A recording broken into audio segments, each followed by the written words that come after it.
সাকিব আল হাসানের জন্য লম্বা সময় ধরে অপেক্ষা করছিলেন মোসাদ্দেক হোসেন এবং সাব্বির রহমান। একটা পর্যায়ে যখন সাকিব তাদের সামনে উপস্থিত হলেন তখন অপলক দৃষ্টিতে তাকিয়েছিলেন মোসাদ্দেক সাব্বিররা। সাব্বির তো ওয়ার্ম আপ করার সময় হঠাৎ করে সাকিবকে দেখায় এক নাগারে তার দিকে তাকিয়েছিলেন। কত মাস আগে সর্বশেষ সাকিব আল হাসানের সাথে দেখা হয়েছিল তা বলা মুশকিল মোসাদ্দেক সাব্বিরদের।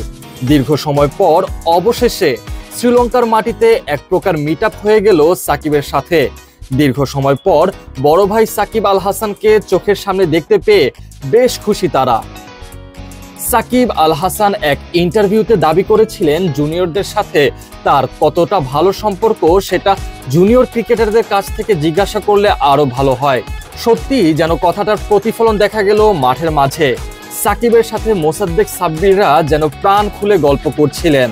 হাতের ইশারা ইঙ্গিতে যেন অনেক না বলা গল্পগুলো একজন আরেকজনের সাথে শেয়ার করছিলেন তারা। লঙ্কা টি10 লিগে সাকিব এক দলে এবং মোসাদ্দেক সাব্বিররা অন্য দলে, এবং কি এই দুই দলের একে অপরের সাথে খেলাও ছিল না এই দিন।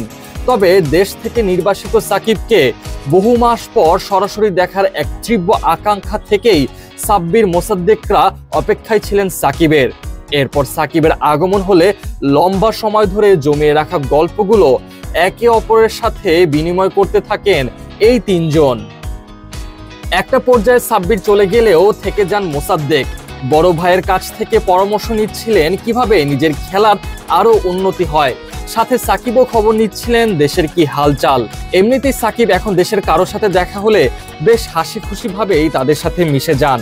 আর যেহেতু এখানে সাবেক জুনিয়র সতীর্থরা সাকিবকে দেখতে এসেছেন, সেখানে সাকিব যেন খুশি মনে নিজের অবলা সব কথাগুলো বলছিলেন মোসাদ্দেককে।